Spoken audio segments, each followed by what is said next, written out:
Далее мы на телеканале Якутия-24 вместе с коллегами расскажем о новостях экономики, спорта, чрезвычайных происшествиях и других событиях. И начнем с актуального курса валют. Доллар сейчас на отметке 74 рубля и 12 копеек. Евро стоит 82 рубля 74 копейки. Самую выгодную покупку американской валюты в Якутске сегодня предлагает Восточный банк за 73 рубля 69 копеек. А продает банк АТБ за 74 рубля и 75 копеек.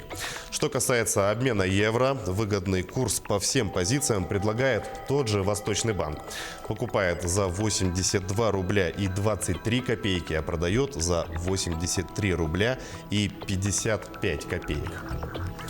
Накануне мы озвучили в эфире ограничительные меры в республике из-за угрозы коронавируса. Были отменены и перенесены на неопределенный срок все спортивные и культурные мероприятия с аудиторией 200 человек. На этом фоне Минздрав ведет работу по перепрофилированию медучреждений, а скорая помощь приведена в повышенную готовность. Отработана маршрутизация больных. Хотя самих больных коронавирусом в Якутии нет. Сегодня сотрудники скорой помощи оделись в специальные костюмы, проверили оборудование и контейнеры, в которых будут транспортировать подозрительных на коронавирус граждан. На данный момент на станции работает 24 бригады. Обеспечены всем. У нас есть противочумные костюмы, специализированные носилки для перевозки больных коронавирусом, в том числе обеспечение масками у нас в полном комплекте. К теме коронавируса мы еще вернемся позже на прямом включении. Актуальные проблемы соцзащиты наемных работников северных территорий. Круглый стол под таким названием сегодня проходит в Якутске.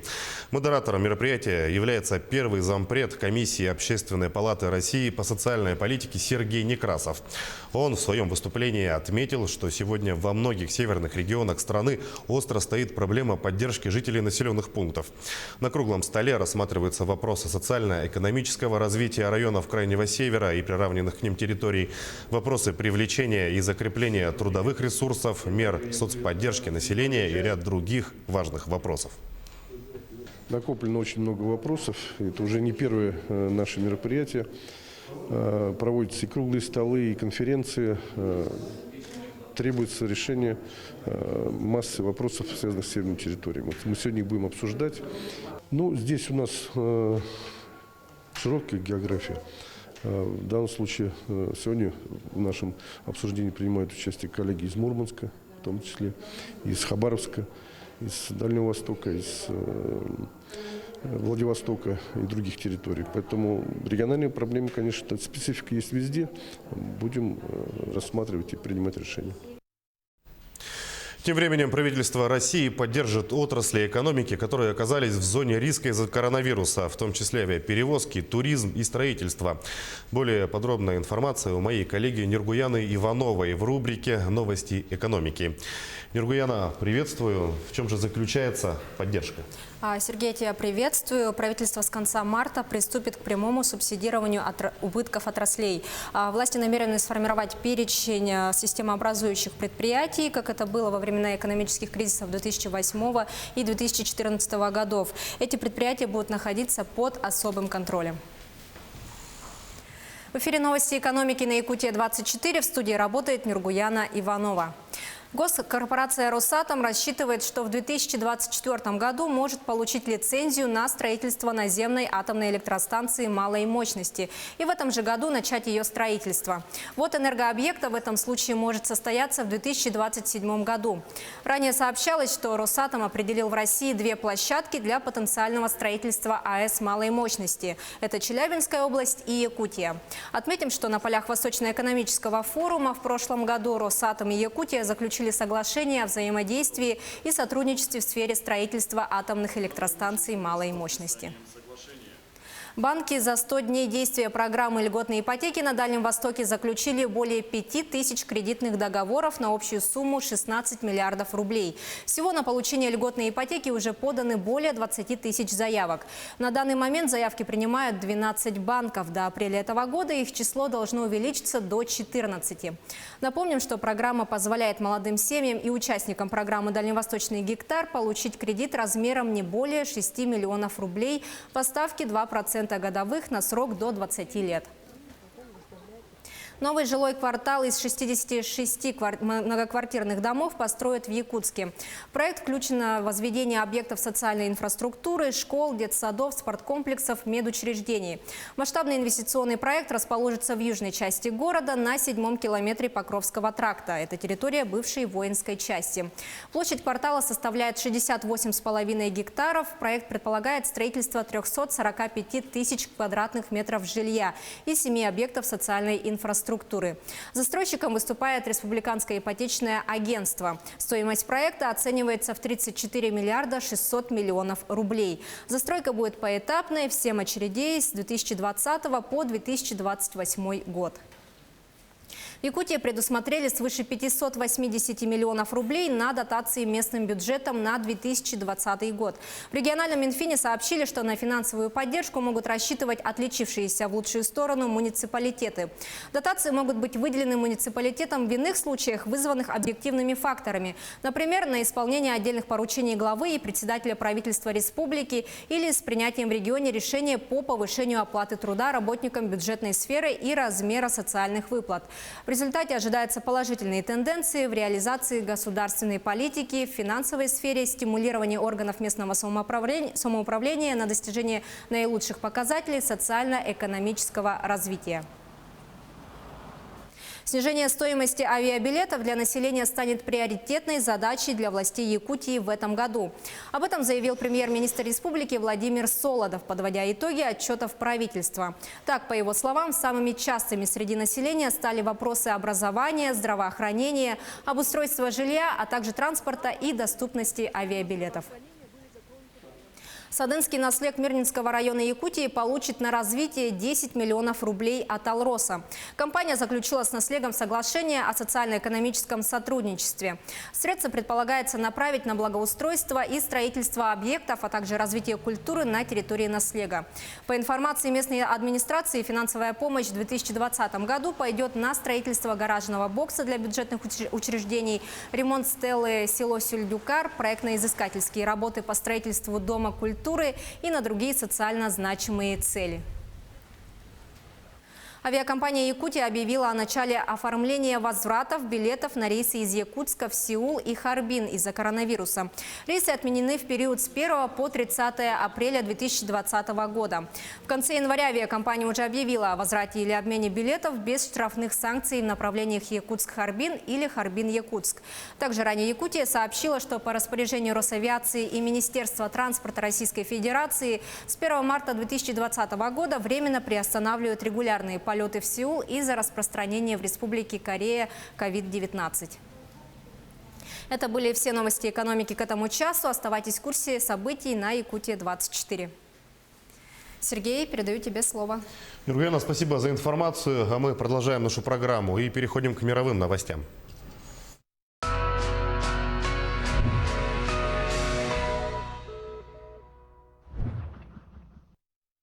Депутаты израильского Кнессета приняли присягу. Из-за угрозы распространения коронавируса законодатели собирались не в полном составе, а заходили в зал группами по 3 человека, рассказывает Сергей Берец.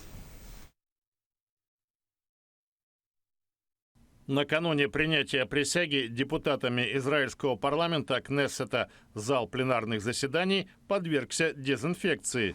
Из-за вспышки коронавируса церемония клятвы 120 законодателей изменена.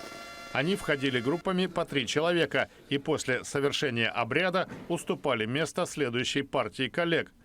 Теперь депутатский корпус имеет законные основания сформировать состав новой правительственной коалиции. Возглавить этот процесс президент Израиля Реувен Ривлин поручил лидеру партии Кахоль-Лаван Бенни Ганцу.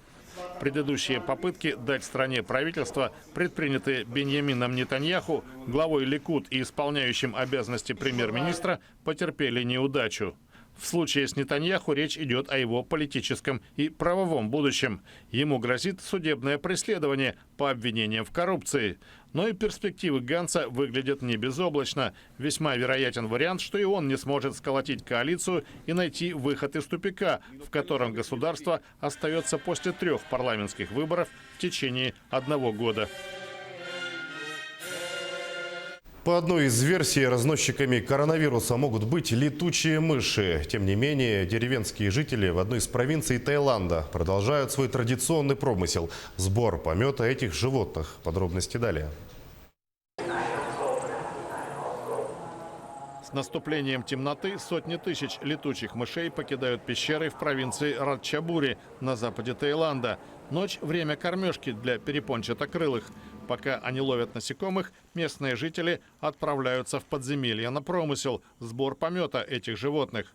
Испражнения летучих мышей считаются ценным удобрением, которое повышает урожайность и улучшает вкус и цвет фруктов. Согласно одной из теорий происхождения нового коронавируса, именно летучие мыши являются источником инфекции. По словам деревенского старосты Синхи Ситтукула, все его односельчане здоровы. Крестьяне занимаются этим с детства, лет с 7-8. Сейчас многим за 50, а то и 60, но они никогда ничем не болели. Джаев Ямджем, 65. Она собирает помет в кучи, а затем грузит в мешки и ничего не боится. Я не волнуюсь, ведь вирус возник не здесь. Как говорит сотрудница управления здравоохранения провинции Пикул Темкет, благодаря еженедельной уборке в подземельях не накапливаются опасные микроорганизмы. Помет летучих мышей может быть источником различных болезней, но в наших пещерах довольно чисто. В понедельник в Таиланде отмечены 33 новых случая заражения. Всего больных 147 человек, сообщил сайт газеты «Бангкок-Пост». В начале марта в стране умер 1 человек. Власти решили временно закрыть учебные заведения, спортивные объекты и другие места скопления людей. Представители правительства и туристической отрасли говорят, что здесь не едят летучих мышей, поэтому шанс заразиться от них минимален.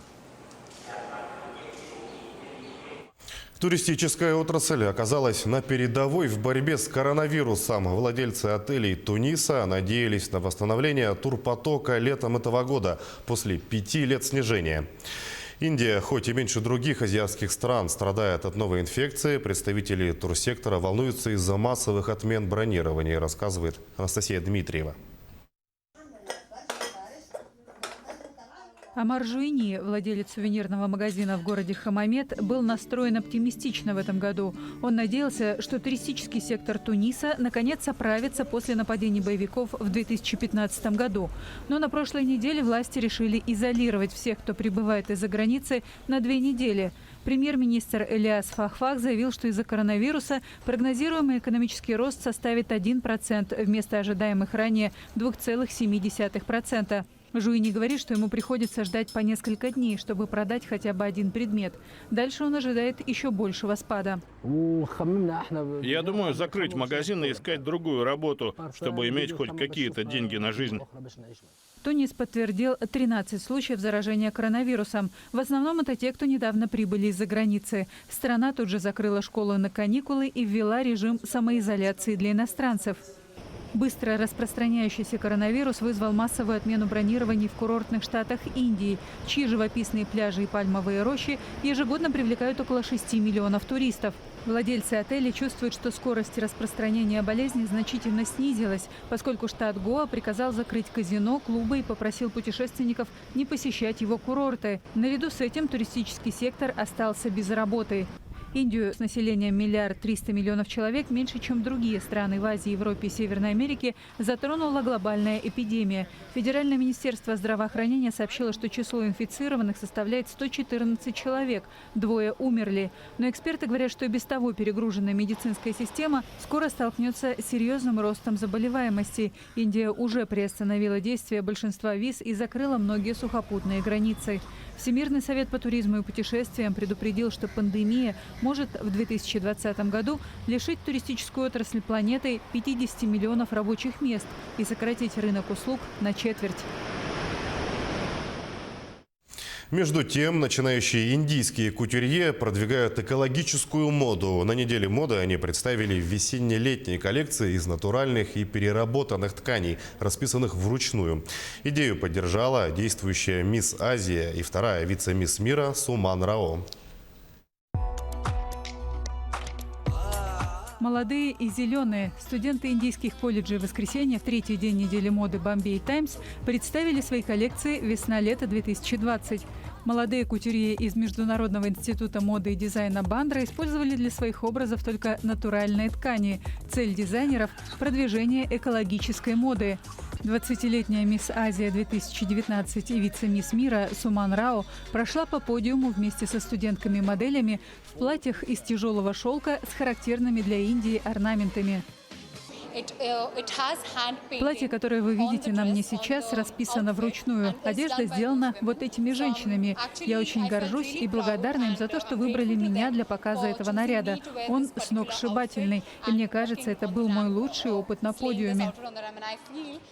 Учащиеся другого мумбайского колледжа Адития выбрали для своей коллекции переработанные ткани. Почти все наряды, от повседневных до вечерних, из разноцветных лоскутов. Одно из платьев демонстрировала индийская модель Аавитри Чаудхари. Экосознательные дизайнеры надеются, что тенденция на зеленую моду в мире станет еще более популярной. Ежегодное шоу проходит в финансовой столице страны Мумбаи, несмотря на рекомендации правительства Индии избегать публичных собраний из-за быстро распространяющегося коронавируса.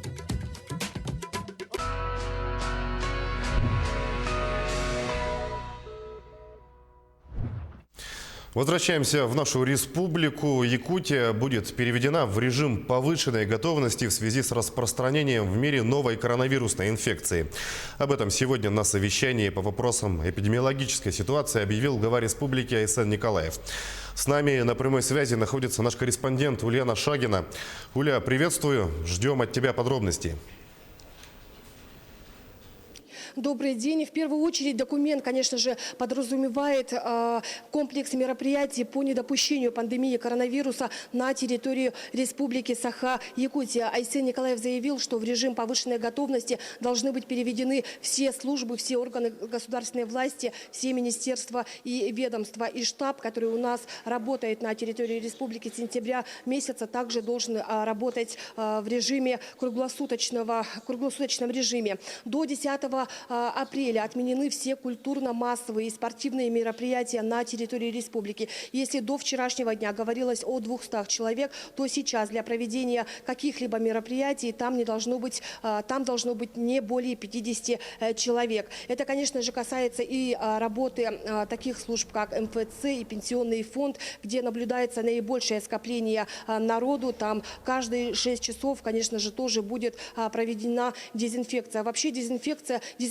глава республики также уделил особое внимание. Дезинфекцию должны проводить и большие организации, и малые организации, все учебные заведения. И, конечно же, дезинфекция обязательно должна быть проведена и в общественных местах, и в общественном транспорте, и в автобусах, и в такси. Должна быть, конечно же, усилена работа и с гражданами, которые сейчас прибывают с регионов, где сейчас бушует инфекция. Это касается и стран, где сейчас запреты. Все эти граждане в обязательном порядке должны быть госпитализированы, обязательно должны быть отобраны и анализы. Все это должно быть, конечно же, сделано в срок. Минтранс должен усилить работу с авиакомпаниями. Люди в срок должны получить потраченные деньги за неиспользованные авиабилеты. Причем это касается не только стран, где сейчас бушует инфекция, и регионов внутри страны. Люди должны получить деньги без каких-либо штрафов и без каких-либо налоговых сборов. Особое внимание, конечно же, будет уделено и запасу непродовольственных и продовольственных товаров на территории Республики Саха-Якутия. Двухмесячный запас должен быть организован на территории республики продуктов первой необходимости. Ну и, конечно же, особое внимание будет уделено и работе вахтовиков в обязательном порядке. Их срок пребывания на территории республики также должен быть увеличен. У меня на этом все. Передаю слово вам, коллеги. Уля, спасибо. Я напомню, Ульяна Шагина в прямом эфире рассказала о принятых решениях на совещании по вопросам эпидемиологической ситуации у главы республики Айсена Николаева. На проблему животных не надо выделять много денег. Советник губернатора Подмосковья по вопросам гуманного регулирования численности безнадзорных домашних животных Илона Броневицкая оценила сложившуюся ситуацию в Якутии с собаками как рядовую.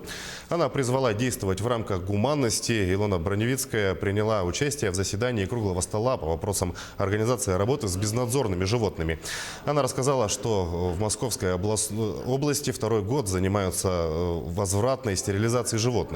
Налажена работа с исполнителями, которые работают на деньги области, выделяемые в виде субвенций. Животными занимаются юридические лица, имеющие приют. После стерилизации большая часть выпускается в естественную среду обитания. На заседании подчеркнули, что вопросу обращения с животными в Якутии к концу года будет предусмотрено порядка 86 миллионов рублей. Департамент ветеринарии планирует закупить около 50 тысяч чипов для маркирования хозяйских животных. В ходе совещания юризащитница из Москвы Маргарита Гаврилова выразила готовность забрать всех оставшихся в якутском пункте передержки 72 собаки. По словам директора жилкомсервис Валерии Белоус, животных можно будет забрать через 2 месяца. Не усыплять собак, которые остались в пункте передержки. Я их всех сфотографирую. Мы хотим их вывести на большую землю. По окончанию срока карантина повешения. Я надеюсь, что это не проблема. Глава Якутии сказал, что это не проблема, что нам такую возможность предоставят. Пока это все, что мы можем сделать для того, чтобы как-то обезопасить их жизнь в будущем. Отдельным законопроектом предлагают запретить высаживать детей, не оплативших проезд в транспорте. Проект, разработанный Министерством транспорта страны, предполагает внесение изменений в федеральный закон. Законопроектом установлен запрет принудительной высадки безбилетного несовершеннолетнего лица, не достигшего возраста 16 лет, следующего без сопровождения совершеннолетнего, говорится в тексте. За последние несколько лет было зафиксировано несколько случаев, в которых именно действия водителей стали для ребенка фатальными. 32-летний житель Якутска приговорен к реальному сроку заключения за уклонение от уплаты алиментов. Подробности в обзоре чрезвычайных происшествий расскажет Александр Хавренко. Александр, приветствую. Почему к мужчине применили столь суровое наказание? Приветствую, Сергей. В отношении подсудимого несколько раз выносилось решение суда по обязательству по выплате алиментов. Но он предпочитал употреблять спиртное, а не искать работу и зарабатывать деньги на содержание детей. Поэтому суд и приговорил его к сроку в колонии поселения. В эфире обзор чрезвычайных происшествий, в студии Александр Хавренко. Прокуратура Якутска поддержала гособвинение по уголовному делу в отношении 32-летнего местного жителя. Он признан виновным в неуплате родителям алиментов без уважительной причины. Осужденный имеет 4 несовершеннолетних детей, в отношении одного из которых лишен родительских прав, в отношении еще одного ограничен в родительских правах. Мужчина не трудоустроен и находится на наблюдении у врача-нарколога в связи с пагубным употреблением алкоголя. В 2015 году в его отношении возбуждено исполнительное производство о взыскании алиментов на ребенка. В 2017 и 2018 годах он был осужден, судимости не погашены. Несмотря на это, умышленно без уважительной причины уклонялся от выплаты алиментов и не принял мер по трудоустройству. Суд признал мужчину виновным и назначил наказание в виде 7 месяцев лишения свободы в колонии поселения. Якутские полицейские выявили 2 факта продажи алкоголя несовершеннолетним. В ходе проведения рейда инспекторами по делам несовершеннолетних выявлено 2 факта продажи алкогольной продукции лицам, не достигшим 18-летнего возраста. В первом случае продавец магазина, расположенного по проспекту Ленина, реализовала бутылку пива несовершеннолетнему, не поинтересовавшись его возрастом и документами. В другом магазине, расположенном на Свердлявском шоссе, продавец также, не выяснив возраст покупателя, осуществила продажу алкоголя. В отношении продавцов составлены административные протоколы по статье «Нарушение правил продажи этилового спирта, алкогольной и спиртосодержащей продукции». Прокуратура Жиганского района провела проверку соблюдения законодательства о закупках. Установлено, что подозреваемый, занимая должность в бюджетном учреждении района в целях хищения денежных средств, заключил с индивидуальным предпринимателем фиктивные договоры на поставку продуктов питания, а также фиктивные акты об их исполнении. Согласно материалам проверки, предпринимателю перечислены из бюджета денежные средства, которые им, в свою очередь, были переданы заказчику. В последующем полученными денежными средствами на общую сумму свыше 340 тысяч рублей заказчик распорядился по своему усмотрению. Прокуратура направила материалы проверки в следственный орган для решения вопроса об уголовном преследовании. По результатам их рассмотрения возбуждено уголовное дело по статье «Хищение чужого имущества», совершенное лицом с использованием своего служебного положения в крупном размере. Прокуратура Мегино-Кангаласского района приняла участие в рассмотрении судом уголовного дела в отношении 34-летней местной жительницы. Она обвиняется в ненадлежащем исполнении обязанностей по воспитанию несовершеннолетнего и в жестоком обращении с несовершеннолетним. Женщина, находясь в состоянии алкогольного опьянения у себя дома, систематически наносила своему 12-летнему сыну телесные повреждения. В ходе расследования уголовного дела установлено, что женщина страдает хроническим психическим расстройством. Это подтверждено заключением судебной психиатрической комиссии экспертов. Суд постановил применить к женщине принудительные меры медицинского характера в виде принудительного лечения в медицинской организации, оказывающей психиатрическую помощь. Ребенок помещен в специализированное социальное учреждение. А прокуратура Тампонского района поддержала гособвинение по уголовному делу в отношении гражданина А. Он признан виновным в умышленном причинении тяжкого вреда здоровью, опасного для жизни человека, повлекшего по неосторожности смерть потерпевшего, а также в применении насилия, не опасного для жизни и здоровья в отношении сотрудника полиции.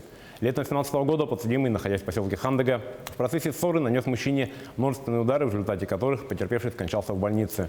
После задержания и находясь в состоянии алкогольного опьянения, преступник при выдворении его в камеру административно задержанных нанес телесные повреждения сотруднику полиции. Опасаясь наказания и не желая нести ответственность за совершенные им преступления, подсудимый покинул пределы Российской Федерации и укрывался у своих знакомых на территории иностранного государства.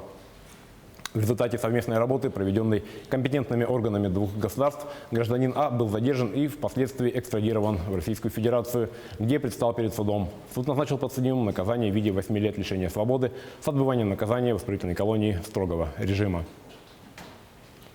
В результате пожара, вспыхнувшего в лагере иммигрантов на греческом острове Лесбос, в понедельник погибла маленькая девочка. По неустановленной пока причине возгорание произошло в жилых контейнерах. Подробности рассказывает Сергей Берец. Греческие пожарные обнаружили тело девочки лет 6-7 в одном из жилых контейнеров, сгоревших в понедельник в лагере беженцев Мори на острове Лесбос. Причина возгорания, уничтожившего также несколько палаток, пока не установлена. Подобный инцидент, но без человеческих жертв, произошел здесь же в начале марта. Значительный ущерб был причинен служебным помещениям. Тогда власти заподозрили умышленный поджог. Лагерь рассчитан на 3000 человек. Сейчас его население составляет более 19 тысяч. Лесбос оказался на передовом рубеже миграционного кризиса 2015-16 годов. Новый всплеск пришелся на февраль, когда Турция объявила, что не сможет сдержать поток беженцев из сирийской провинции Идлиб, где обострился вооруженный конфликт. Обстановка в лагере и вокруг него – постоянный источник напряженности на острове. Обитатели требуют улучшения условий жизни и предоставления им убежища. Местные жители добиваются закрытия Мори. Правительство Греции обещает переселить большинство мигрантов с Лесбоса на материк.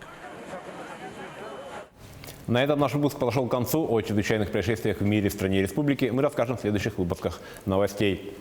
Сергей, на этом у меня пока все. Александр, спасибо за актуальную информацию. А мы идем далее. В Якутске жители дома по улице Автодорожная, 28/10 бьют тревогу. Многоквартирный деревянный дом топит канализационными водами. Жильцы просят городские власти и надзорные органы вмешаться в ситуацию. На месте сейчас работает Саргалана Федорова. Саргы, приветствую. Тебе слово. Сергей, приветствую. Жильцы проживают в суровых условиях. Канализационные воды подтекают в дом, полы прогнили, образовалась большая яма, запах стоит ужасный. Это последствия постоянных потопов. Сейчас только середина марта, а жильцов уже топит, и без того ветхий дом в любой момент может рухнуть. Такую картину жильцы наблюдают уже несколько лет. Дом 1971 года постройки, но его еще не признали аварийным. Причиной своих бед жильцы считают необустроенные водоотводные пути. И, как нам они рассказали, управляющая компания откачивает воду, но это решает проблему лишь временно. И сейчас мы поговорим с жильцами. Мария, расскажите, как давно у вас такая проблема, куда вы обращались и вообще что планируете вообще сделать? Ну, изначально обращались мы везде, где только можно. Были комиссии, приезжали комиссии, был автодорожный округ, водоканал, ну и, соответственно, управляющая компания наша «Северная». Конкретных действий произведено не было. Единственное, что они делают, это, конечно же, они откачивают воду, устраняют протечку, чтобы как бы ее не было дома, но конкретно за проблему они не берутся. Как мне объясняли, как я поняла, водоканал, получается, говорит, что это должна сделать управляющая компания говорит, что это должен делать водоканал, автодорожный округ говорит, что мы все сделаем, там, мы стараемся, нету определенных средств, не выделяется, как бы.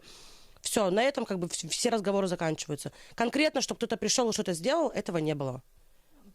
Прям, чтобы вообще пришли и начали что-то делать, такого нет. Комиссии собираются, да, комиссия была у нас не первый раз. Все были комиссии. Вот час обратно мы настаиваем на комиссии, должна она на днях быть. Хотели вообще, чтобы она сегодня, конечно, была, но, к сожалению, не смогли они подойти. Будет комиссия, и что они решат, я тоже не знаю. Просто каждый раз от того, что они нам говорят, что они что-то решают, но это неправильно, мне кажется. Проблему должны решать конкретным способом, потому что проживать в таких условиях с детьми, это страшно, для здоровья страшно. В эту дырку провалиться можно вообще спокойно. Плюс как бы уйти-то даже некуда. Ну куда мы пойдем с детьми? На улице жить будем, что ли? Это наша квартира, другой квартиры у нас нету. И постоянно вот в этом запахе, вы сами чувствуете запах ужасный. Ужасный запах, дети болеют постоянно. Ну и вообще просто вот условий никаких. Я считаю, что дом, он аварийным, это же ЧП, это большое ЧП. Он действительно аварийный дом, но его никто не признает аварийным. Его считают нормальным домом. Вот смотрите, сейчас только март месяц, да, уже так тает. Точнее, еще даже не тает, только снег падает, да, так топит страшно. А что будет, когда пойдет оттайка? Дом же еще больше рухнет. Он все равно рухнет, он все равно рано или поздно еще сильнее опустится. Упадет. Вода, оттайка пойдет. И решать нужно проблему эту, как бы, уже, мне кажется, на высоком уровне, на уровне окружной администрации, мэрии, чтобы как бы это видела общественность, почему мы, допустим, вас позвали, чтобы люди видели, чтобы как-то начиналось это все делать. Потому что просто так звонить постоянно в управляющую компанию, в автодорожный округ, ну это бесполезно. Они отправляют с кабинета в кабинет и, то есть, говорят, что, допустим, значит, вы подошли с этой проблемой, к этой проблеме мы вообще никак не относимся, вы должны подойти, получается, теперь тогда идти в водоканалу, водоканал за это отвечает, водоканал говорит: здрасте, мы ничего не знаем, это же управляющая компания, да, то есть у вас в доме вода, это управляющая компания. А почему у нас в доме вода? Откуда у нас в доме вода? Она же как бы не сама по себе просто появилась. Соответственно, значит, где-то что-то подтекает, где-то кто-то не дорабатывает. Не первый раз водоканалу говорили, что идет протечка, говорили, что устранят, получается, поменяют слив. Но, тем не менее, это как бы в их компетенцию входит смотреть, чтобы сейчас, допустим, пока слив меняется, чтобы жильцы дома не, получается, не эксплуатировали, и даже если эксплуатировали, чтобы они какие-то меры принимали, потому что, возможно, второму этажу в принципе ничего не будет, но первый этаж, он топится. Нет, ну почему не будет второму этажу? Допустим, я вчера заходила собирать подписи в квартиру номер 10 или 15. У них-то стены вообще вот такие вот трещины в стенах. Дом-то ведет. Не только дом осаживается, второй этаж-то тоже ведет. Щели-то у всех вот такие, полы-то выдирает как. У нас мебель вот так всяко разная везде стоит. И не от того, что это первый даже этаж, это второй этаж. Но вот даже по первому тоже видно. Смотрите, какой сильный уклон. Дом-то, он прям вообще прям осел. У нас с декабря месяца не работает канализация. А все потому, что у нас дом упал на 12 сантиметров. И получилось, что наша канализация здесь, а центральная выше. Ну и, соответственно, уклон как бы не работает. Сама центральная канализация, она, в принципе, сейчас рабочая стоит. То есть некоторые дома, некоторые квартиры, даже не то, что квартира, соседний дом, она же идет полностью общая. То есть соседний дом пользуется, соответственно, оно подтекает вот сюда, где-то, может быть, протечка идет. Соответственно, все в дом втекает. То есть даже если не наш дом пользуется другой дом, но стекает именно вот под наш дом, потому что протечка проходит из центральной вот канализации, и вот где-то вот в области этого дома, нашего дома, водоканал об этом знает прекрасно. Не первый раз мы уже об этом говорили, что идет протечка, они говорили, да, мы устраним. Вот мы будем полностью переделывать. Переделывать, да, они начали переделывать, но тем не менее вот эта труба сейчас, она рабочая стоит, то есть люди туда сливают, оно не втекает в общий колодец, оно втекает вот именно вот под дом автодорожный 28/10, то есть вот 28/10. То есть сейчас вот мы в квартире наблюдаем, что, значит, полы залиты полностью. Они прогнили, они залиты полностью именно вот канализации. Очень страшный запах стоит. И, Вот, в общем, как-то так. Можно даже зрительно вот людям показать, пускай вот камера снимет, что вот она, водичка. Вчера, значит, позавчера, в общем, несколько дней подряд уже тут насосами выкачивают, все равно вода, она как бы стоит и стоит. Ну и плюс ко всему, то есть вот, пожалуйста.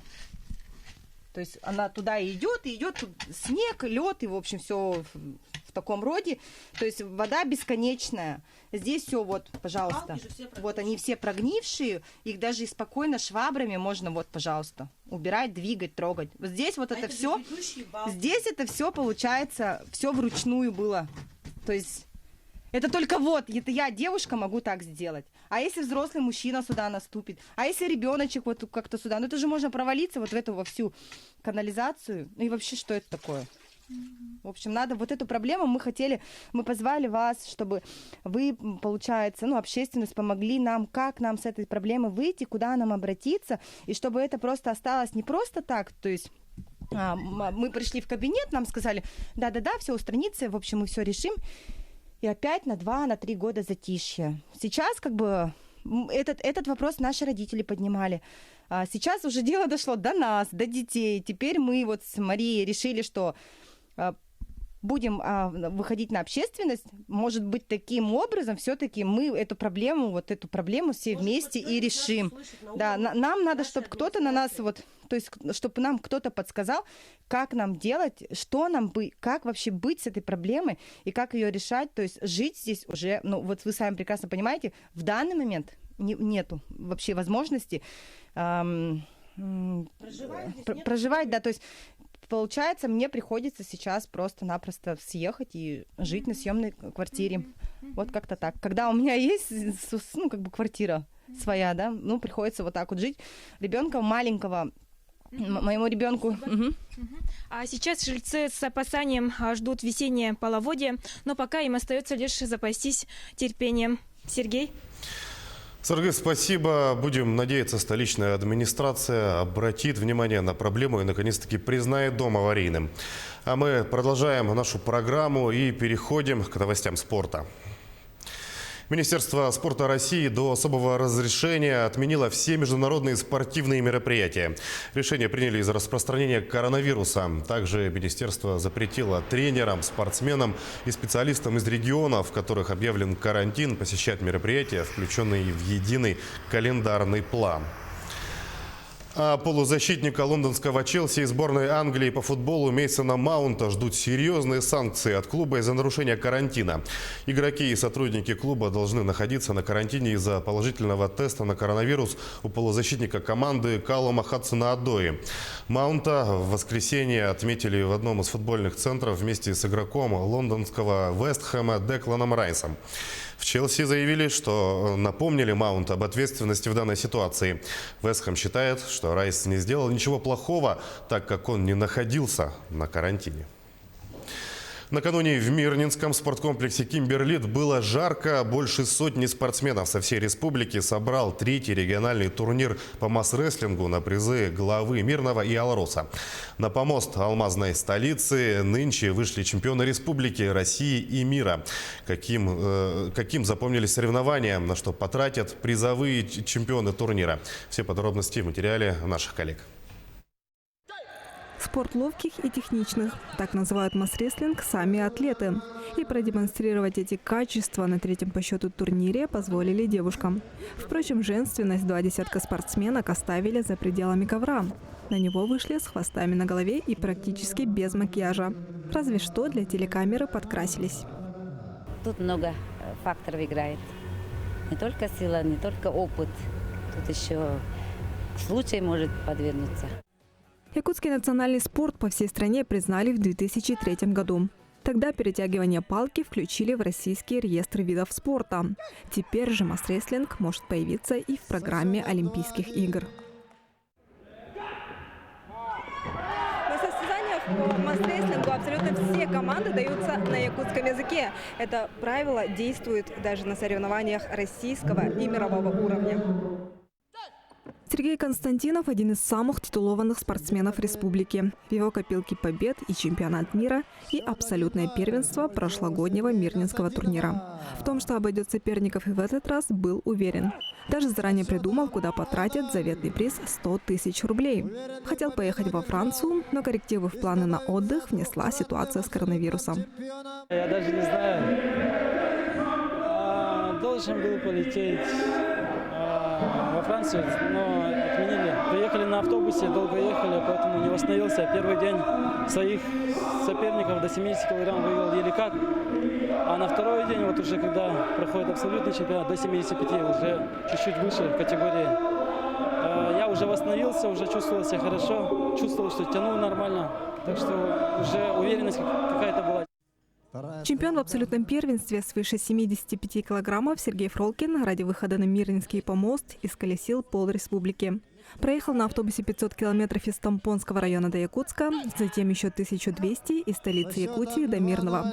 Почти все призовые в таких случаях уходят на оплату дороги и проживания спортсмена. Я ожидал таких больших призовые, что придут побольше сильных ребят, да?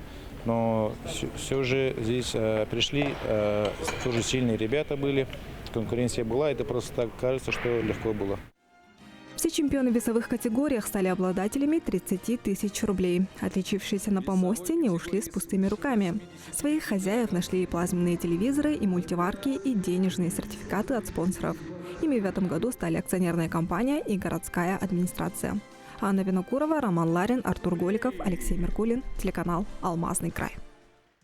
А в поселке Березник в Архангельской области тренируется хоккейная команда, состоящая в основном из местных пенсионерок. Но главная звезда здесь – капитан, 80-летняя Валентина Федорова. О команде, умудренной жизненным опытом. Материал Елены Островской. Капитан женской хоккейной команды «Устьяночка» из деревни Березник Архангельской области собирается выходить на лед. Под защитной экипировкой бывший школьный директор Валентина Федорова.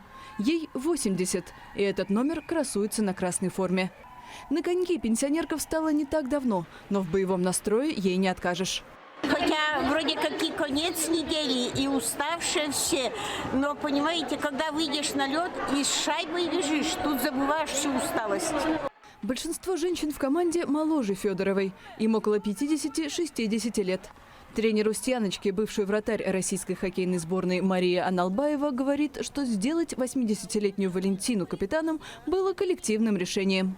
Девчонки решили, что она и капитаном будет. Тем более она ведет девчонок за собой. Она молодец, она показывает своим примером, катаясь на льду и играя в хоккей, что вот даже в этом возрасте можно все. Все началось с тренажерного зала, куда Валентина Федорова и ее знакомые ходили для поддержания формы. Когда мы занимались в тренажерном зале, окна там большие, мы увидели, как катаются дети на коньках на ледовом. Как они быстро упадут, встанут, снова покатились вокруг друга, спиной вперед. Ну, так они катались заразительно, так заразительно катались. И нам захотелось, бабушкам. Валентина рассказывает, что впервые встала на коньки лишь в 79 с лишним лет и поначалу очень волновалась. По ее словам, страх прошел, когда началась игра. Это такой адреналин.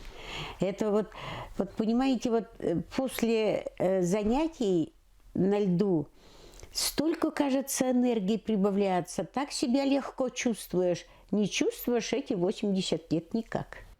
Валентина говорит, больше всего она боялась упасть на льду и сломать себе что-нибудь. 80-летняя женщина, совмещающая хоккей с работой главы сельского совета, живет одна. На ней все хозяйство. Дров надо запасти, иначе дом нечем топить будет. Птицу покормить, чтобы самой было что поесть. Но Валентина духом не падает и говорит, что будет выходить на лед, пока силы есть. Асаджу 19 лет, но из-за редкого заболевания он родился без рук. Это не помешало парню заниматься любимым видом спорта – футболом. С юных лет Саджу делает многое с помощью ног, например, пользуется телефоном. Также парень увлекается спортом, играет в футбол, волейбол, крикет. Страсть Саджу к любимому виду спорта привлекла внимание пользователей социальных сетей. В интернете он получает много положительных комментариев. Его мечта – играть в паралимпийской команде Индии. Завершаем спортивную тему и возвращаемся в наш регион. В Якутске впервые покажут детский спектакль о приключениях Незнайки. Режиссером выступит победитель республиканского театрального фестиваля «Желанный берег» Андрей Габышев. О готовности спектакля нам расскажет наш корреспондент Саргалана Неустроева. Саргы, здравствуй, ждем от тебя подробностей. Приветствую, Сергей. Действительно, спектаклей по мотивам рассказов о Незнайке в Якутске никогда не ставили. И вот, наконец, у наших детей, и не только, появилась возможность увидеть воплощение приключений знаменитого сорванца на сцене Русского театра. Это музыкальная сказка. Музыку для нее уже написал новосибирский композитор Станислав Пастухов на слова Ксении Также хочется отметить, что режиссеры-постановщики Незнайки Андрей Габышев и Ксения Зыкова, авторы двух совершенно великолепных постановок «Алиса в стране чудес» и «Золушка». Причем оба спектакля отличаются необычным стилем. Так, Алису поставили в стиле стимпанка, Золушку поставили в стиле яркого и пышного рококо. Чем же на этот раз удивит своего зрителя Андрей Габышев, нам рассказал сам режиссер. В этот раз мы постарались погрузить зрителей в иллюзорный мир больших предметов, да, то есть чтобы зритель стал как бы сам наравне с коротышками, персонажами сказки, да, маленьким зрителям, то есть что вокруг его окружают большие крупные предметы, ну то есть те же карандаши, да, вот то, что мы привыкли видеть в маленьком, да, габарите, вдруг оно все становится большим, то есть и за счет этого мы хотим, чтобы они почувствовали тоже зрители, что они стали частью мира коротышек. Ну, сейчас уже проходят последние подготовки к спектаклю. Это репетиция, это проверка реквизита, костюмов. Подробнее об этом вы можете узнать сегодня в сюжете. Ну, а у меня на этом все. Сергей. Саргы, спасибо. С нетерпением будем ждать премьеры. Я напомню, Саргалана Неустроева в прямом эфире рассказала о новом спектакле по мотивам приключений Незнайки. И в завершении коротко о среднесуточной погоде в крупных городах нашей республики. И начнем с Алдана. Там облачно, идет снег, температура воздуха минус 4 градуса. Днем в городе ожидается потепление до минус 2. Ветер юго-западный 3 метра в секунду. В Ленске также облачно и настоящая весна. Днем возможно потепление до 1 градуса со знаком плюс. Ветер восточный 2 метра в секунду. Чуть холоднее, но в целом также тепло в алмазной столице. Термометры покажут 2 градуса ниже нуля. Ветер дует с востока со скоростью 3 метра в секунду. А в столице Южной Якутии Нерюнгри минус 1 градус по Цельсию. Западный ветер 2 метра в секунду. Атмосферное давление 684 миллиметра ртутного столба. И в Якутске минус 10 градусов. Из облаков часто выглядывает солнце. Ветер северный, слабый 1 метр в секунду. Давление 737 миллиметров ртутного столба. К этому часу это все новости. Оставайтесь на Якутии 24.